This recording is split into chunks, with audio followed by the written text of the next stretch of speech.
శుక్లాంబరధరం విష్ణుం శశివర్ణం చతుర్భుజం సన్నవదనం ధ్యాయేత్ సర్వవిఘ్నోపశాంతయేత్. గురుర్బ్రహ్మా గురుర్విష్ణుః గురుర్దేవో మహేశ్వరః గురుస్సాక్షాత్ పరం బ్రహ్మ తస్మై శ్రీగురవై నమః. వ్యాసాయ విష్ణురూపాయ వ్యాసరూపాయ విష్ణవే నమో వై బ్రహ్మనిధయే వాసిష్ఠాయ నమో నమః. శృతిస్మృతిపురాణానాం ఆలయం కరుణాలయం నమామి భగవత్పాదం శంకరం లోకశంకరం. వాగర్ధావివ సంపృక్తౌ వాగర్ధప్రతిపత్తయే జగతః పితరౌ వందే పార్వతీపరమేశ్వరౌ. సూక్తిం సమగ్రేతున స్వయమేవ లక్ష్మీః శ్రీరంగరాజమహిషీమధురైఃకటాక్షైః. వైదగ్ధ్యవర్ణగుణగుంభనగౌరవైర్యాం కండూలకర్ణకుహరాः కవయోధయంతి. హైమోర్ధ్వపుండ్రమజహన్మకుటం సునాసం మందస్మితం మకరకుండలచారుగండం. బింబాధరం బహుళదీర్ఘకృపాకటాక్షం శ్రీవేంకటేశముఖమాత్మని సన్నిధత్తాం. మనోజవం మరుతతుల్యవేగం జితేంద్రియం బుద్ధిమతాం వరిష్టం. వాతాత్మజం వనరయూధముఖ్యం శ్రీరామదూతం శిరసా నమామి. ఆపదామపహర్తారం దాతారం సర్వసంపదాం లోకాభిరామం శ్రీరామం భూయో భూయో నమామ్యహం. శ్రీరామచంద్రం శరతపారిజాతం సీతాముఖాంబోరుహచంచరీకః. సమస్తకల్యాణగుణాభిరామः నిరంతరం మంగళమాతనోతు. సింధూరారుణవిగ్రహాం త్రినయనాం మాణిక్యమౌళిస్ఫురత్తారానాయకశేఖరాం స్మితముఖీం. ఆపీనవక్షోరుహాం పాణిభ్యాం అళిపూర్ణరత్నచషకం రక్తోత్పలం బిభ్రతీం. సౌమ్యాం రత్నఘటస్థరక్తచరణాం ధ్యాయేత్ పరేదంబికాం. హరి ఓం. పరమేశ్వర స్వరూపమైన సభకి నమస్కారం. అమ్మవారు నిన్నటి వరకు విషయం, ఇవాళ అయ్యవారి విషయం. అమ్మవారికి అయ్యవారికి అభేదం, ఇద్దరి మధ్య భేదం లేదు. నాకు బ్రహ్మశ్రీ రాయవరపు మృత్యుంజయరావు గారంటే అపారమైనటువంటి అభిమానం. నాకు చాలామంది అంటే అభిమానం. నాకు ద్వేషం ఎవరి పట్ల ఉండదు, ఉండాలని నేను కోరుకోవట్లేదు. అలా కలిగితే ఈశ్వరుడు దాన్ని వెంటనే మొగ్గలో తుంచేయాలని కోరుకుంటాను. మృత్యుంజయరావు గారి యందు నాకున్నటువంటి అభిమానం మిగిలిన వాళ్ళ యందున్న అభిమానం లాంటి అభిమానం కాదు.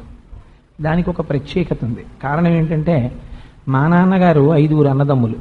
5 అన్నదమ్ముల్లో నాకు బాగా, అంటే నాకు 4వ సంవత్సరంలోనే తండ్రి గారు వెళ్ళిపోయిన కారణం చేత మా బాబాయ్ గారు ఒకరు ఉండేవారు, సాంబశివరావు గారని.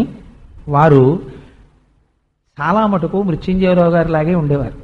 ఆయన మామిడి పళ్ళు కొనుక్కోవాలన్నా అవరే కోటి రారా మామిడి పళ్ళు కొనుక్కుందాం అనేవారు. చాలా ప్రీతి నేనంటే. అంచేత నాకు వారిని చూసినప్పుడల్లా మా బాబాయ్ గారు గుర్తొస్తారు. నాకు ఒక కోరిక ఉంటుంది మనస్సులో, ఇవాళ నేను బాబాయ్య అని స్వతంత్రంగా పిలవడానికి అటువంటి ఆకృతి కలిగిన వ్యక్తి ఒకరు దొరికారు కదా, మృత్యుంజయరావు గారిని బాబాయ్ గారు అని పిలవాలని ఉంటుంది నాకు. కానీ ఒక్కందుకు మానేశాను. ఎందుకు మానేశానంటే, వారు నేను కనపడ్డప్పుడల్లా ఓ మాట అంటుంటారు, కోటేశ్వరరావు మీ హృదయంలో నాకు ఒక పదిలమైన స్థానం ఉండాలి, మీరంటే నాకు చాలా గౌరవం అని వారు నా పాదములు పట్టి నమస్కారం చేస్తుంటారు. అలా నమస్కారం చేయడంలో వారు నా యందు ఒక గౌరవాన్ని చూస్తున్నారు.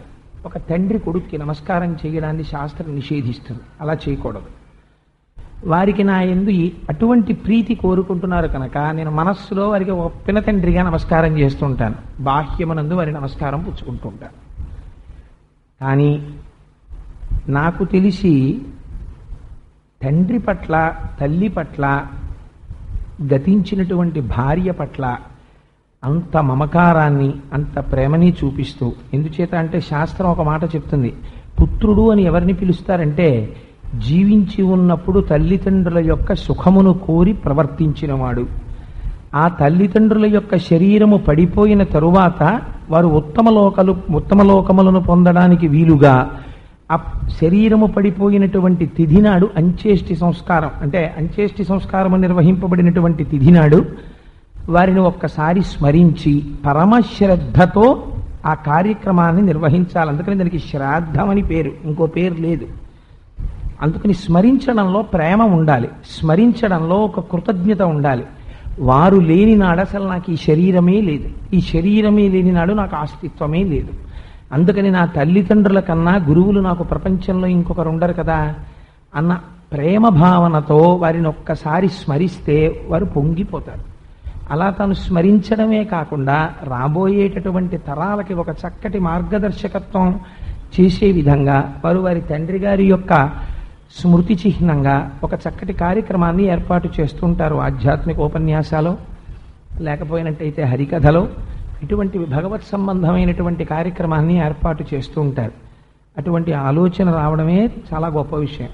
ఒకవేళ అటువంటి ఆలోచన వచ్చినా, తండ్రి గారికి వచ్చినా నాన్నగారు ఎందుకండి పైసలు పాడి చేసేస్తారని అవసరంగాను అని చెప్పి కొడుకులు అక్కడతో ఆపకుండా మృత్యుంజయరావు గారి యొక్క సంతానం కూడా బాసటగా నిలబడి వారి తాతగారికి వారి తండ్రి గారు చేస్తున్న కార్యక్రమాలకి అన్ని విధాలుగా చేదోడు వాదోడుగా నిలబడి ఆ కార్యక్రమాలని కొనసాగించడంలో సమాజమునకు ఒక ఆదర్శవంతమైన జీవన విధానమును నిరూపించి చూపిస్తున్నందుకు వారి కుటుంబ సభ్యులందరినీ నేను పేరు పేరున అభినందిస్తున్నాను.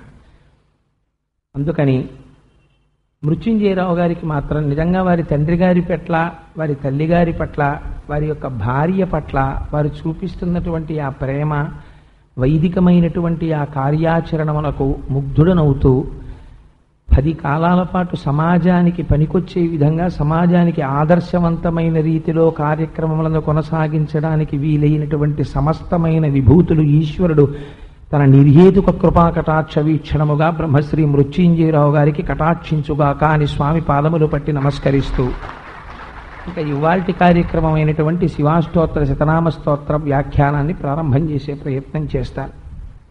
శివాష్టోత్తర శతనామ స్తోత్రం చాలా విశేషమైనటువంటి అష్టోత్తరం. దాన్ని స్కాంద పురాణంలో చెప్పారు. స్కాంద పురాణంలో పార్వతీదేవికి శ్రీమన్నారాయణుడు ఉపదేశం చేశాడు.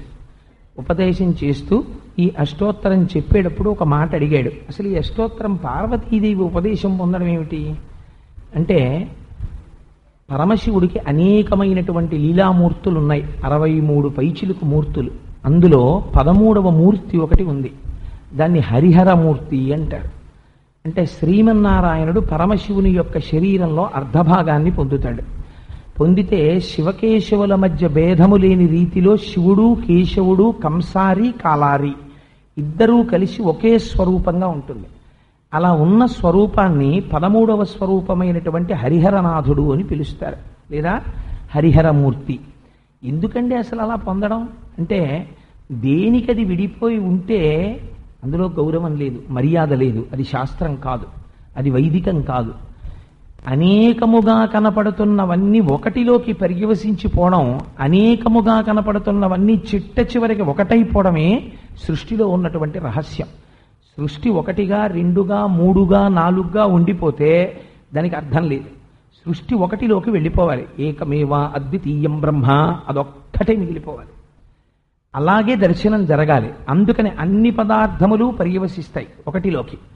అందుకని శ్రీమన్నారాయణుడు కూడా పరమశివుని యొక్క శరీరములో అర్ధభాగాన్ని పొందాడు. పొంది హరిహరమూర్తి అనబడేటటువంటి పేరుని పొందాడు. పొందిన తరువాత పార్వతీ కళ్యాణానంతరం పార్వతీదేవి శ్రీమన్నారాయణుణ్ణి కోరుకుంది. అయ్యా, మీరు మా వారి శరీరంలో అర్ధభాగాన్ని పొందారు కదా, అలా అర్ధభాగాన్ని పొందడానికి మీరు ఏ రకమైన ప్రయత్నం చేశారో, ఏది తెలుసుకోవడం వల్ల మీరు శరీరంలో సగభాగాన్ని పొందగలిగారో, అలా నేను కూడా సగభాగాన్ని పొందడానికి నాకు మీరు ఉపదేశం చెయ్యవలసింది అని అడిగింది. నారాయణుడికి నారాయణికి అభేదం, అదో గమ్మత్తు. మళ్ళీ మీకు చాలా విచిత్రంగా ఉంటుంది అసలు సిద్ధాంతమే.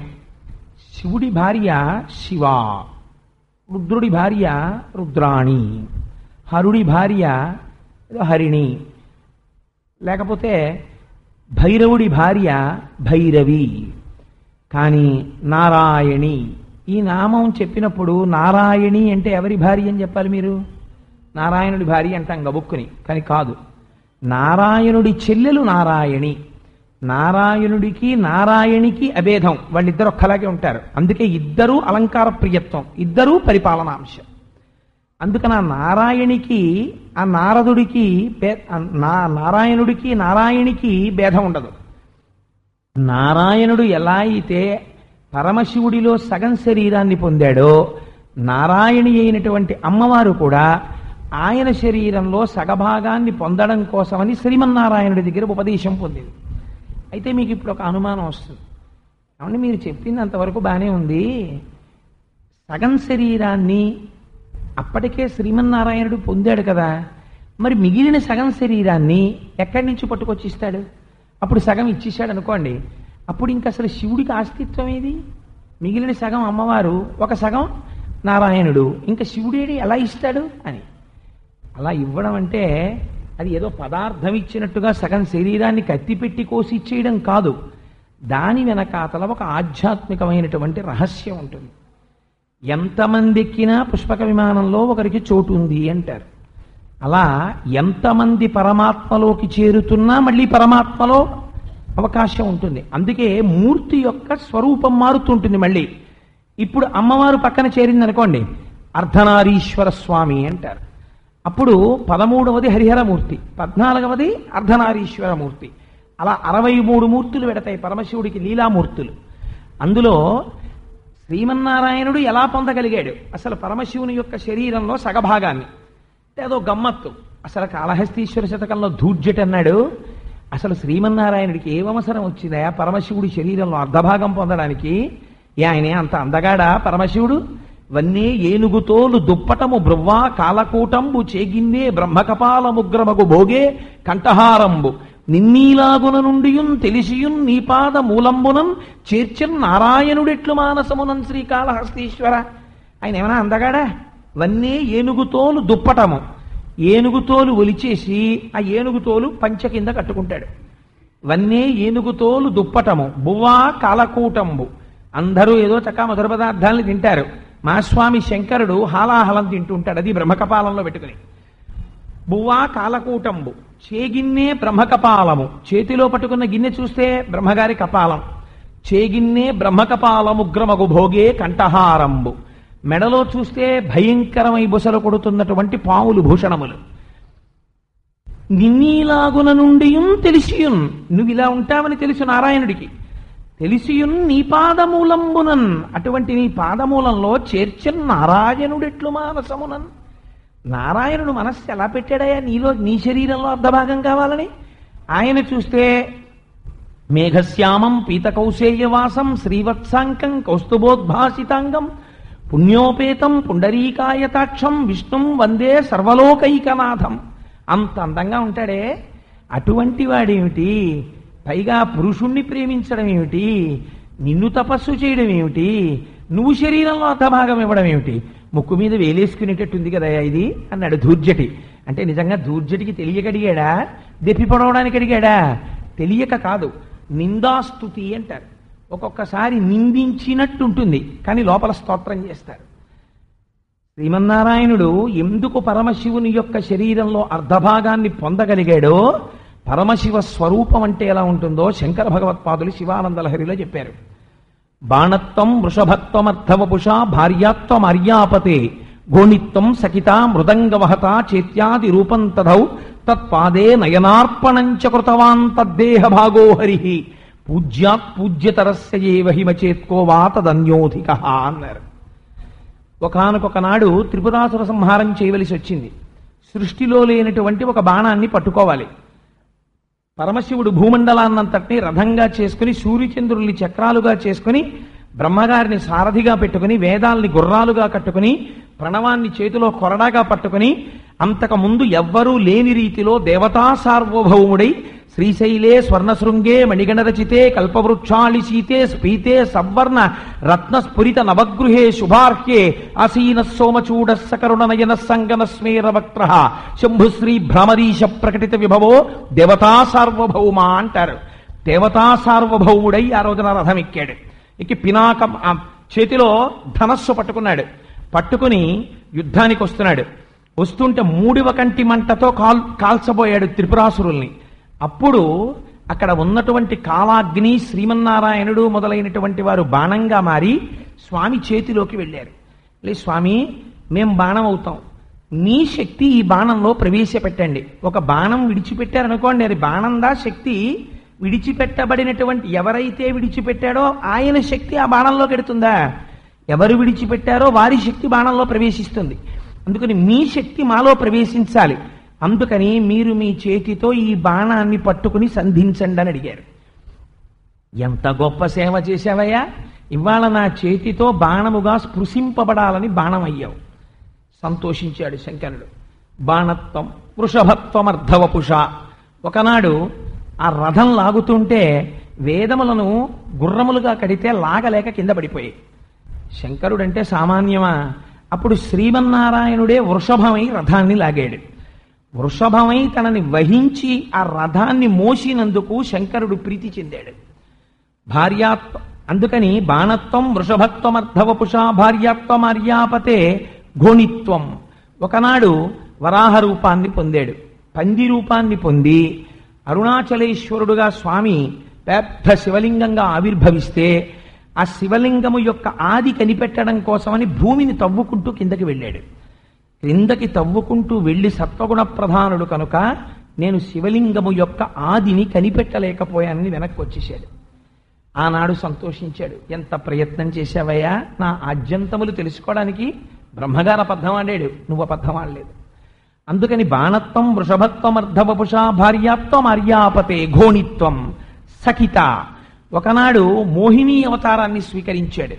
ఆ మోహిని అవతారం స్వీకరించడానికి జగత్తునంతటినీ కూడా తన వశంలోకి తీసుకోవాలి, తన ఆకర్షణలోకి తీసుకోవాలి. అంత సౌందర్యం ఎక్కడి నుంచి వస్తుంది? శంకరుడి అర్ధాంగి అయినటువంటి అమ్మవారి యొక్క ఈం అన్న బీజాక్షరాన్ని ఉపాసన చేశాడు. అమ్మవారి సౌందర్యం శ్రీ మహావిష్ణువులోకి వెళ్ళింది. విడితైన మోహిని అంశని పొందారు. అచ్చు తన భార్యలా ఉన్నట్ట చూద్దామని శంకరుడు వచ్చారు. దాని వెనకాతలో ఉన్న రహస్యం వేరు. అయ్యప్ప స్వామి జననం జరిగితే తప్ప మళ్ళీ ఇంకొక ఆ మహిషి మరణించదు. అందుకని మోహిని అవతారంలో విష్ణువు రావాలి, శివుడు తండ్రిగా రావాలి. ఇద్దరికి కుమారుడు జన్మించాలి. అంతేకాని కామానికి లొంగిపోయి మోహిని వెంటబడ్డవాడు కాడు. తెలిసి తెలియని వాళ్ళు మాట అంటుంటారు, ఆ మోహిని అవతారం ఎత్తితే శంకరుడు వెంటబడ్డాడంటుంటారు. అంత కామం ఉన్నవాడైతే కామాన్ని దుఃఖాలు చేస్తాడాయన. అందుకు కాదు వెంటబడింది, అవతల మహిషి మరణించాలి. మోహిని అవతారంలో ఉన్నటువంటి శ్రీ మహావిష్ణువు వెనకాతల భార్యగా పరిగణించి విడితే తప్ప అక్కడ కుమారుడు జన్మించాడు. అయ్యప్ప ధర్మశాస్త్ర యొక్క జననం జరగదు. అందుకని మోహిని హరిస్వామారాధ్య ప్రణత జన సౌభాగ్య జననీం అంటారు సౌందర్యలహరిలో శంకర భగవత్పాదులు. అమ్మవారాడిన నాటకం. అందుచేత అక్కడ ధర్మశాస్త్ర జననం జరిగింది. అందుకని ఒకనాడు మోహిని అంశతో శంకరుడి యొక్క మనస్సుని తృప్తిపరిచాడు.